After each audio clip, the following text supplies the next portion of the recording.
वइज़ा मरिज़्तु फहुव यशफ़ीन। और जब मैं बीमार होता हूँ तो मेरा अल्लाह ही मुझे शिफा देता है।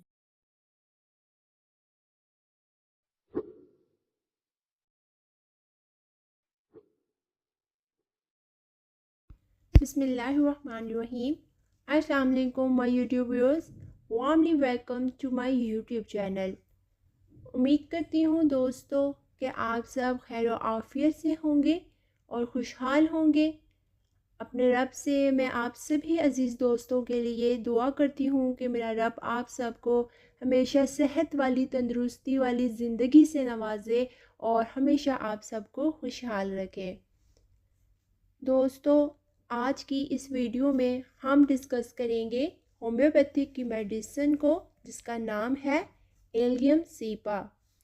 दोस्तों, एलियम सीपा के बारे में हम करेंगे बात कि इसकी डिस्क्रिप्शन क्या है, इसके यूजेस क्या हैं, इसकी क्या क्या अफादियत है और हम कहाँ कहाँ इसे कौन सी कंडीशन में इस्तेमाल कर सकते हैं। इसके अलावा हम बात करेंगे इसकी अलामात की, जो कि ख़ास अलामात हैं according to the part of body कि किस जिस्म के हिस्से से मुतल्लिक एलियम सीपा की कौन सी अलामात हैं जो कि मखसूस हैं। इसके अलावा हम बात करेंगे कमी और ज़्यादती की कि एलियम सीपा के जो पेशेंट है उसकी तकलीफ़ में कब कमी आती है और कब वो बढ़ जाती है। फिर हम इसकी बात करेंगे इसके अलावा इसकी ताल्लुकात की, इसके रिलेशन की दूसरे मेडिसिन्स के साथ, और इसकी जो मुआवन दवा है वो कौन सी है, इसके तरियाक क्या हैं। और इसके अलावा बात करेंगे इसकी पोटेंसी की कि कौन सी पोटेंसी में आप जो अलामात हम डिस्कस करेंगे उनमें आप इस्तेमाल कर सकते हैं। चलें दोस्तों, सबसे पहले हम चलते हैं एलियम सीपा की डिस्क्रिप्शन की तरफ। दोस्तों, एलियम सीपा की बात की जाए तो इस दवा की जो सबसे ख़ास अलामत है, सबसे इम्पॉर्टेंट जो सिम्टम है, उसके बारे में अगर हम बात करें तो सबसे इम्पोर्टेंट ये है कि ऐसा ज़ुकाम जो कि बहता हो और नरखरा से मुतल्लिक हो, तो हम कहेंगे कि इस दवा की ये ख़ास अलामत है। इसके अलावा नाक से बहने वाली जो रतूबत है एलियम सीपा के पेशेंट की, उसमें क्या होगा कि वो काफ़ी ख़राशदार होगी। नाक के साथ साथ आँखों से भी रतूबत बहने की शिकायत होगी ऐसे पेशेंट को। लेकिन जो फ़र्क पाया जाएगा नाक और आँखों की रतूबत में, वो ये होगा दोस्तों कि जो नाक से बह जाने वाली रतूबत होगी वो तो ख़राशदार होगी, लेकिन जो आँखों से बहने वाली रतूबत होगी वो ख़राशदार नहीं होगी, बल्कि वो सादा रतूबत होगी। इसके अलावा दोस्तों जो गवैयों का सर्द ज़ुकाम होता है, ऐसा ज़ुकाम जो कि कह लें कि गर्म कमरे में और शाम का जो वक्त होता है, इन दोनों सूरत हाल में बढ़ जाता है। अगर पेशेंट गर्म कमरे में है, ऐसा कमरा कि जहाँ पे कोई ठंडी हवा नहीं है या उसका टेम्परेचर थोड़ा ज़्यादा है कमरे का, तो तब भी उसका जो ज़ुकाम का मसला है वो बढ़ जाएगा। इसके साथ साथ जैसे शाम का वक्त आता जाएगा, उसको ज़ुकाम की जो तकलीफ़ है वो बढ़ जाएगी। इसके अलावा बेहतरी आती है खुली हवा में। जब वो पेशेंट जाता है तो उसे अपने ज़ुकाम में और अपनी तबीयत में काफ़ी हद तक खुली हवा से बेहतरी महसूस होती है। दोस्तों, ये जो दवा है, ये जो बलगमी मिजाज वाले अफराद होते हैं उनके लिए बहुत मुफीद है और बहुत ज़्यादा अफादियत रखती है उनके लिए। जब बलगमी मिजाज वाले अफराद एलियम सीपा को इस्तेमाल करते हैं तो ये बहुत अच्छा रिज़ल्ट उनके ऊपर शो करती है। दोस्तों, सर्द मरतूब जो मौसम होता है उसमें होने वाला ज़ुकाम बहुत उसमें हेल्पफुल है एलियम सीपा। इसके साथ साथ जो अस्बी दर्द महसूस करता है पेशेंट, और ये फीलिंग आती है उसे कि जो दर्द वाली जगह है पेशेंट की, वहाँ पे बारीक सा जैसे धागा नुमा कोई चीज़ रखी हुई है, उसको ऐसा एहसास होता है। इसी तरह कोई भी ऐसा दर्द है जो कि चोट लगी है किसी मकाम पर या ज़ख़म लगने से हो गया है, तो उसमें भी ये काफ़ी हेल्पफुल है। और ऐसी असाबी सोजिश है या असाब की जो मज़मन सोजिश है, जिसकी मेन रीज़न चोट लगना है, वो चोट लग गई है और वहाँ पर मज़मन सोजिश आ गई है, उसमें भी ये बहुत फ़ायदा दिखाती है। और इसके अलावा जलन, जैसे कि जिल्द में जलन हो रही हो, मसाने में जलन हो, गले में, नाक में या मुंह में, इन तमाम हिस्सों में से किसी भी हिस्से में अगर पेशेंट जलन महसूस करता है तो वो एलियम सिपा उस पर बहुत अच्छा असर दिखाती है। दोस्तों, जिस्म के मुख्तलिफ़ हिस्सों पर ऐसा एहसास होता हो पेशेंट को कि जैसे दहकती हुई आग वो महसूस कर रहा है अपने जिस्म के मुख्तलिफ़ हिस्सों पर, तो ऐसे पेशेंट पर भी एलियम सिफा काफ़ी अच्छे असरात देती है। तो ये तो थी दोस्तों एलियम सिपा की डिस्क्रिप्शन कि कौन सा हालत होगी कौन सी और कौन सी अलामात होगी कि जिसमें हम एलियम सिपा को हम रिकमेंड कर सकते हैं या हम इस पे गौर कर सकते हैं कि ये मेडिसिन यूज़फुल है या नहीं, या हम इसको प्रिस्क्राइब कर सकते हैं या नहीं।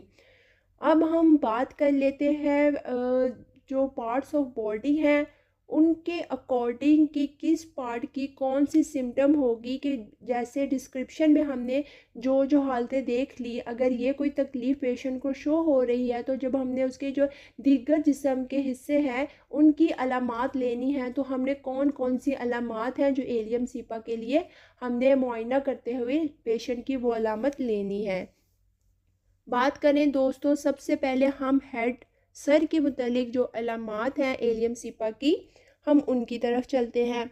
दोस्तों, एलियम सिपा का जो पेशेंट है उसके हम सर की जितनी भी चीज़ों को नोट करें अलामात को, तो उसमें क्या होगा कि जो नज़लावी सर दर्द होता है, ख़ुसूसन ऐसा जो कि पेशानी में के हिस्से में हो, काफ़ी तकलीफ़ देता हो, तो उसमें एलियम सिफा अच्छे असरात दिखाती है। और वही बात कि जैसे हमने डिस्क्रिप्शन में बात की कि गर्म कमरे से तकलीफ़ बढ़ती है और शाम को जैसे शाम का वक्त आता है तकलीफ़ बढ़ती है, तो एलियम सिपा का जो पेशेंट है उसको जब भी सर में दर्द होगा और ख़ास तौर पर आगे पेशानी वाले हिस्से में, तो वो शाम को बढ़ेगा और गर्म कमरे में रहने से बढ़ेगा। और चेहरे पर बारीक धागे के जैसा एहसास होगा। इसके साथ साथ असबी जो दर्द है वो पेशेंट में पाया जाएगा। आयाम का जो हैज़ होते हैं, आयाम में हैज़ जो हैं उनकी दौरान भी अक्सर पेशेंट को सर दर्द का मसला रहता है। और या ये कह लें कि ऐसा सर दर्द जो कि हैज़ बंद होने के साथ ही फिर ख़त्म हो जाता है, यानी कि सिर्फ वो उसी दौरान होता है कि जब मेंसेस पीरियड चल रहा होता है, वो पूरा वीक जो मेंसेस का होता है उन्हीं में सर दर्द होता है, तो उनमें भी एलियम सिपा काफ़ी बेनिफिटेड है। बात करते हैं अब नेक्स्ट पार्ट की। आँखों के मुतल्लिक अलामात को देखें एलियम सिपा की, तो ऐसे पेशेंट की जो आँखें हैं वो सुर्ख रंग की होंगी, मतलब काफ़ी सुर्खी माइल हुई हुई होंगी, और आँखों में शदीद जलन पाई जाएगी पेशेंट के, और जलन के साथ साथ काफ़ी हद तक चुभन भी होगी, जिसकी रीज़न ये होगी कि आगे पेशेंट को आँखों से बक्सर पानी भी बहना शुरू हो जाएगा, जो कि वजह बनेगी आँखों से पानी के अखराज की। इसके अलावा जो रोशनी है, रोशनी से पेशेंट काफ़ी हसास होता है। आँखों में पानी रोशनी की वजह से भर आता है, चुभन और दर्द की वजह से भी, जलन की वजह से भी।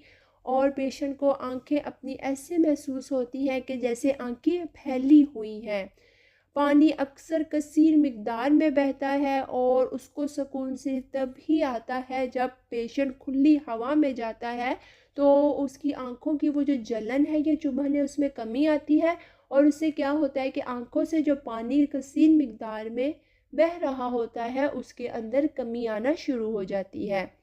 इसके अलावा एलियम सिपा का जो पेशेंट है उसे आँखों के पपोटों में भी जलन की शिकायत अक्सर औकात ही रहती है। नेक्स्ट पार्ट पे आते हैं। बात करें कान की दोस्तों, तो एलियम सिपा का जो पेशेंट है उसे कान से मुतल्लिक शिकायत में होता ये है कि कान की जो दरमियानी नाली है, जो सेंट्रल कैनाल जो है, उसमें तकलीफ़ की शिकायत होती है और तकलीफ़ भी इस शिद्दत की होती है कि ऐसा महसूस होता है कि जैसे गोली लगी हो, और गोली लगने की जो दर्द की शिद्दत होती है, इस किस्म का दर्द कान की दरमियानी नाली में पाया जाता है। बात करते हैं अब नोज़ की। नाक से मुतालिक अलामात अगर डिस्कस करें हम एलियम सिपा की, तो इस पेशेंट को क्या होगा कि छींकें काफ़ी आती होंगी, और छींकें भी ऐसी कि जैसे हमने पहले बात की है कि गर्म कमरे में एलियम सिपा के पेशेंट की जो अलामात है वो बढ़ती हैं। तो इस लिहाज से जब भी पेशेंट गर्म कमरे में दाखिल होगा और उसको उससे पहले छींकों की शिकायत नहीं है, तब भी गर्म कमरे में दाखिल होते ही पेशेंट को छींकें आना शुरू हो जाती हैं, और जिसको आराम तभी आता है जब वो खुली हवा के अंदर जाता है, तो तब उसको इस हालत से काफ़ी सुकून मिल जाता है। इसके अलावा क्या होता है कि गर्म कमरे में दाखिल होने से क्योंकि छींकें आती हैं, तो उसके साथ पेशेंट को नाक से खराशदार मवाद भी बहता है। हमने पहले भी बात की थी कि एलियम सिपा का जो पेशेंट है उसे नाक से भी रतूबत खारिज होती है और आँखों से भी, लेकिन हमने बात की थी कि जो नाक की रतूबत है वो खराशदार होती है, लेकिन आँखों की खराशदार नहीं होती, वो सादा रतूबत होती है। तो नाक से जो भी मवाद बहेगा पेशेंट के, वो काफ़ी खराशदार होगा। दोस्तों, एक और चीज़ जो एलियम सिपा के पेशेंट में पाई जाती है नाक से मुतल्लिक, वो ये है कि पेशेंट को ऐसा महसूस होता है कि नाक की जो जड़ है उसमें कोई गोला रखा हुआ हो, ऐसा उसे एहसास होता है। और क्या होता है कि जब भी ज़ुकाम ज़्यादा होता है तो इसके साथ साथ उसको सर दर्द का मसला होगा, खांसी होगी, गला बैठ जाएगा, काफ़ी शिकायत होगी गले से मुतल्लिक, और जो नाक की झिल्लियों का गोमड़ होता है, अक्सर औकात उसकी शिकायत भी साथ में आ जाती है। नेक्स्ट पार्ट की तरफ चलते हैं। स्टमक से रिलेटेड बात करें दोस्तों, तो एलियम सिपा का जो पेशेंट है उसमें शदीद भूख पाई जाती है, और शदीद भूख के साथ जो स्टमक का निचला हिस्सा है इसके इर्द गिर्द काफ़ी दर्द भी पाया जाता है। इस पेशेंट को प्यास काफ़ी ज़्यादा लगती है, इसको डकार भी काफ़ी आते हैं, और डकार आने के साथ साथ अक्सर औकात इसका दिल भी मतली करता है। पेट की मुतल्लिक अलामात पे आते हैं, तो एलियम सिपा का जो पेशेंट है इसे पेट में गुड़गुड़ाहट काफ़ी ज़्यादा होती है, और बदबूदार हवा का इखराज होता है। इसके अलावा जो पेट की बाएं जानिब है वहाँ पे दर्द की पेशेंट जो है वो ज़्यादा शिकायत करता है कि जो मेरे पेट की बाएं जानिब है, और बाएं जानिब से भी जो निचली तरफ का हिस्सा है इसमें मेरे ज़्यादा दर्द रहता है।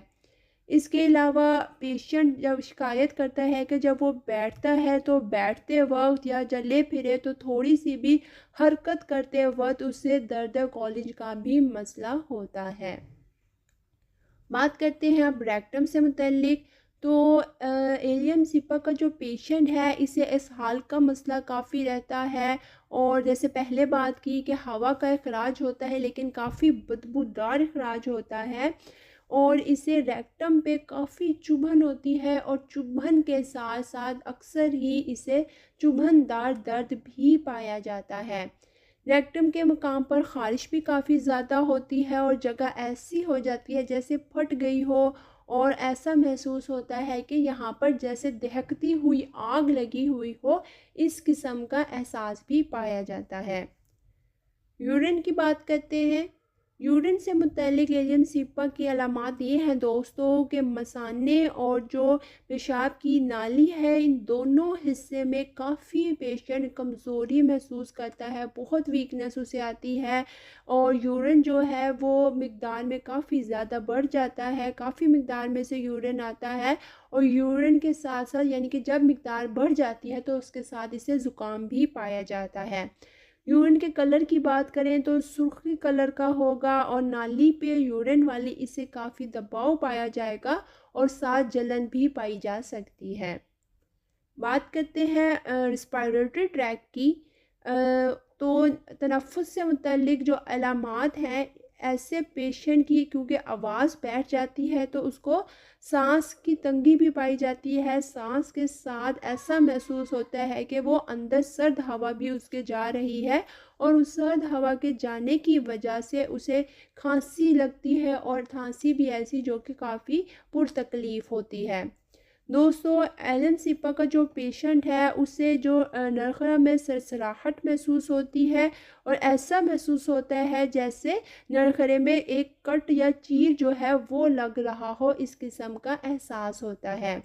सांस काफ़ी घुटता है और जब घुटता है तो सीने पे पेशेंट को बहुत ज़्यादा दबाव महसूस होता है। नरखरे की जो करी हड्डी होती है उसके गिर्द भी काफ़ी दर्द पाया जाता है और दर्द इस किस्म का होता है कि जो बढ़ते बढ़ते कान तक पहुंच जाता है। अतराफ़ की तरफ आते हैं। दोस्तों, एलियम सिपा के पेशेंट में अतराफ़ से मुतल्लिक जो शिकायत हैं उसमें ये होता है कि पेशेंट के जोड़ नाकिस होते जा रहे होते हैं। अक्सर ही एड़ियों में ज़ख़म बन जाते हैं और वो ज़ख़म काफ़ी तकलीफ़ देते हैं। उंगलियों में और उंगलियों के नाखून के इर्द गिर्द भी अक्सर ही दर्द पाया जाता है और कोई भी अज़ू जो कि कटा हुआ हो, चोट लगी हो, उसमें भी दर्द पाया जाएगा। अगर पाँव भीग जाते हैं तो पाँव भीग जाने पे पैदा होने वाली जो तकलीफ़ है वो अतराफ़ में दर्द देती है काफ़ी, ख़ास तौर पर बाजुओं में थकन और दुखन का एहसास जो है वो ऐसे पेशेंट में ज़्यादातर पाया जाता है। नींद की तरफ आते हैं। एलियम सिपा का जो पेशेंट है दोस्तों, उसमें नींद की जो अलामात है वो ये है कि गन्नूदगी काफ़ी ज़्यादा पाई जाती है पेशेंट में। एक तो एलियम सिपा के पेशेंट की जैसे हमने डिस्क्रिप्शन में बात की कि सर दर्द काफ़ी पाया जाता है, लेकिन क्या होगा कि सर दर्द के साथ साथ पेशेंट में जमाइयाँ भी बहुत उसको आएंगी, वो गन्नूदगी के अंदर डूबा रहेगा, बहुत ज़्यादा उसको नींद का एहसास होगा। और ऐसा पेशेंट जो है वो जब भी सोएगा नींद भी उसको काफ़ी गहरी आएगी, लेकिन गहरी नींद में क्या होगा कि पेशेंट जो है वो मुंह बंद करके नहीं सो पाता। वो ये शिकायत करता है कि मैं जब भी सोता हूँ तो इर्द गिर्द वाले मुझे बताते हैं कि आपका जो मुंह है वो खुला रहता है, बंद भी करें तो थोड़ी देर में फिर आप मुंह खोल लेते हो। ये शिकायत ऐसे पेशेंट में पाई जाती है कि वो मुंह बंद करके गहरी नींद में नहीं सो पाता। ख्वाब देखें जो भी रात को तो ऐसी हालत हो जाती है कि 2 बजे के बाद पेशेंट जो है बेदार हो जाता है, उसकी जो नींद है वो 2 बजे के टाइम के इर्द गिर्द टूट जाती है।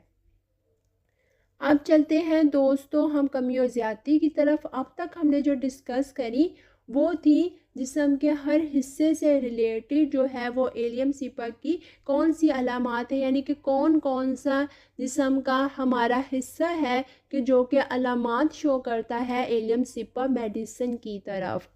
अब हम बात करेंगे कि कौन सी हालतों में एलियम सिपा के पेशेंट की जो तकलीफ़ है उनमें ज़्यादती आती है, वो कब कब बढ़ जाती है और कौन सा टाइम ऐसा है कि जिसमें जो अलामात हैं, जो तकलीफ़ और शिकायत हैं वो उनमें कमी आती है और वो बेहतर होने लगती हैं। कमी और ज़्यादती की बात है तो दोस्तों एलियम सिपा के पेशेंट को हर तकलीफ़ जो भी होगी वो शाम के टाइम में ज़्यादा बढ़ेगी। इसके साथ साथ गर्म जगह पे वो रहता है, गर्म कमरा है, किसी भी जगह पे बैठा हुआ है, लेटा हुआ है और वहाँ का टेम्परेचर ज़्यादा है तो उसको जो भी तकलीफ़, उसको ज़ुकाम का मसला हो रहा है, उसे सर दर्द का मसला है, उसे असबी दर्द का मसला है, आँखों या नाक से बहने वाली रतूबत ज़्यादा बह रही है, इस तरह की शिकायतें, इन तमाम शिकायत जो हैं वो गर्म कमरे से और शाम के वक्त में बढ़ जाएंगी। बात करते हैं कमी की। तो कोई भी शिकायत है एलियम सिपा के पेशेंट की, जब भी वो जैसे गर्म जगह पे है वो बढ़ रही है उसकी और वो गर्म जगह से निकलकर खुली हवा में जाता है, खुले माहौल में जाता है, तो खुली हवा में जाने से जो उसकी तमाम अलामात है, तकलीफ़ है, उनके अंदर कमी आएगी। इसके अलावा अगर वो सर्द कमरे में भी बैठता है या ऐसी जगह जहाँ का टेम्परेचर कम है, ज़्यादा नहीं है, तो वहाँ में बैठने से भी या वहाँ आराम करने से, वहाँ रहने से भी पेशेंट अपने अंदर आई हुई अलामात के अंदर काफ़ी हद तक कमी महसूस करेगा और काफ़ी सुकून आएगा उसे। बात कर लेते हैं हम इसकी ताल्लुकात की, कि हम कौन सी मेडिसिन है जिसके साथ मुकाबला कर सकते हैं। दोस्तों अगर मुकाबला करिए इल्म सिपा का तो हम इसका कर सकते हैं होम्योपैथिक मेडिसिन है, जेल्सीमियम है, यूफ्रेशिया है और काली हाइड है, एकोनाइट और एपिकॉक। ये होम्योपैथिक मेडिसिन हैं कि जिनका हम मुकाबला कर सकते हैं होम्योपैथिक मेडिसिन एलियम सिपा से। अब बात कर लेते हैं दोस्तों कि इसकी माउन जो हेल्पफुल मेडिसिन है इसके साथ अगर हम दें तो वो कौन सी हैं। तो दोस्तों आप दे सकते हैं पल्साटीला को आप यूज़ करवा सकते हैं, थूजा और फास्फोरस। ये जो तीनों मेडिसिन हैं ये इलियम सिपा की माउन मेडिसिन हैं। तरियाक की बात करें दोस्तों तो वो होम्योपैथिक मेडिसिन जो एलियम सिपा की तरियाक हैं वो है आर्निका है और वेरेट्रम है और कैमोमिला। ये तीनों एलियम सिपा की तरियाक हैं। चलते हैं अब दोस्तों इसकी पोटेंसी की तरफ। तो जो अलामात हमने डिस्कस की इसके अंदर आप होम्योपैथिक मेडिसिन एलियम सिपा को तीसरी ताकत यानी 3x पोटेंसी के अंदर आप इसको इस्तेमाल करवा सकते हैं। इंशाल्लाह आपको बहुत अच्छे रिज़ल्ट देखने में मिलेंगे। Thank you.